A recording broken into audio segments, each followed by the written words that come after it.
राजधानी दिल्ली के प्रीतमपुरा के कोहाट इनक्लेव में एक दिल दहलाने वाली वारदात सामने आई जब ये पता चला कि 70 साल के एक बुजुर्ग दंपत्ति महेंद्र सिंह और उनकी वाइफ दिलजीत की जान ले ली गई है।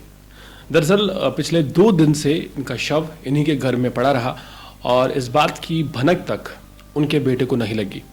मिली जानकारी के मुताबिक दिलजीत सिंह और महेंद्र सिंह के दोनों बेटे चंद्रप्रीत सिंह और मनप्रीत सिंह कोहाट इनक्लेव की अपार्टमेंट के साथ ही फ्लैट्स में रहते थे अपने परिवारों के साथ।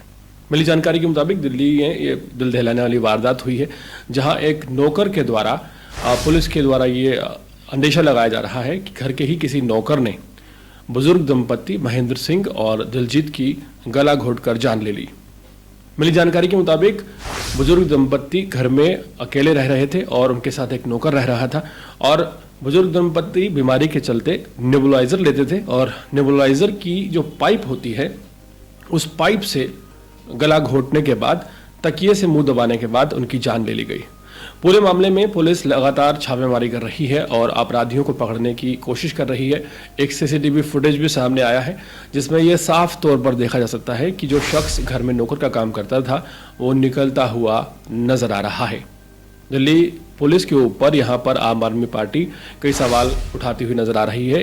इस घटना की तमाम वीडियोस शेयर करके ये कहने की कोशिश कर रही है कि दिल्ली में जो कानून व्यवस्था है वो इतनी लाचार हो गई है कि बुजुर्ग दंपत्ति भी दिल्ली में सेफ नहीं है। हाल फिलहाल पुलिस का शक है कि घर के किसी पुराने नौकर ने इस वारदात को अंजाम दिया है। पूरे मामले में हैरानी की बात यह है कि बुजुर्ग दंपत्ति महेंद्र सिंह और उनकी वाइफ दिलजीत दोनों ही अपने दोनों बेटों के बहुत पास में एक फ्लैट में रह रहे थे और 2 दिन तक उनके शव कमरे में पड़े रहे, लेकिन किसी भी बेटे को इस बात की जानकारी नहीं मिली और ना ही इस बात की भनक लगी। पुलिस ने बताया है कि पड़ोसियों ने जब दरवाज़ा खटखटाया 2 दिन बाद तो काफ़ी देर तक दरवाज़ा नहीं खोला गया। इस पर उनके बेटे मनप्रीत और चंद्रप्रीत को सूचित किया गया कि उनके माता पिता दरवाज़ा नहीं खोल रहे हैं।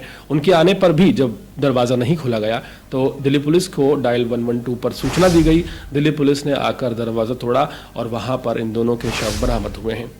मिली जानकारी के मुताबिक महेंद्र सिंह की पत्नी दिलजीत के शरीर पर खरोचों के निशान भी मिले हैं, जिससे यह साबित होता है कि कहीं ना कहीं उनके साथ काफ़ी ज़्यादा बर्बरता की गई है और इसी वजह से उन्होंने काफ़ी संघर्ष करने की भी कोशिश की है। हाल फिलहाल आम आदमी पार्टी दिल्ली पुलिस पर सवाल उठाती हुई नजर आ रही है और ये कह रही है कि दिल्ली में बीजेपी की सरकार आने के बाद कानून व्यवस्था पूरी तरह से चौपट हो गई है और यहाँ पर बुजुर्ग दंपत्ति जो हैं वो भी सुरक्षित नहीं है। सवाल ये भी बना हुआ है कि आखिर 2 दिन तक बूढ़े माँ बाप की सुध किसी भी बेटे ने क्यों नहीं ली और 2 दिन तक अगर उनसे बात नहीं हुई तो कोई कांटेक्ट करने की कोशिश क्यों नहीं की गई।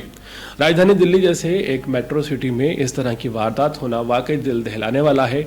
आरोपी कौन है? क्या घर के नौकर ने ही इस वारदात को अंजाम दिया गया है या फिर इसके पीछे कोई और रीजन है? इस पूरे मामले की छानबीन दिल्ली पुलिस तत्परता से करती हुई नजर आ रही है। दिल्ली के प्रीतमपुरा इलाके के कोहाट इनक्लेव में जो ये वारदात हुई है यह वाकई दिल दहलाने वाली है। जिस तरह से डबल मर्डर को अंजाम दिया गया है और क्यों ऐसा किया गया है इस बात को लेकर अभी आधिकारिक तौर पर पुलिस का कोई भी बयान सामने नहीं आया है। मामले की छानबीन तेज कर दी गई है, लेकिन दिल्ली जैसे शहर में और वो भी कोहाट जो कि एक डेवलप एरियाज में आता है वहाँ पर इस तरह की वारदात दिन दहाड़े हो जाना वाकई सोचने पर मजबूर करता है कि अपराधियों के जो हौसले हैं दिल्ली में हाल फिलहाल बदस्तूर बुलंद बने हुए हैं।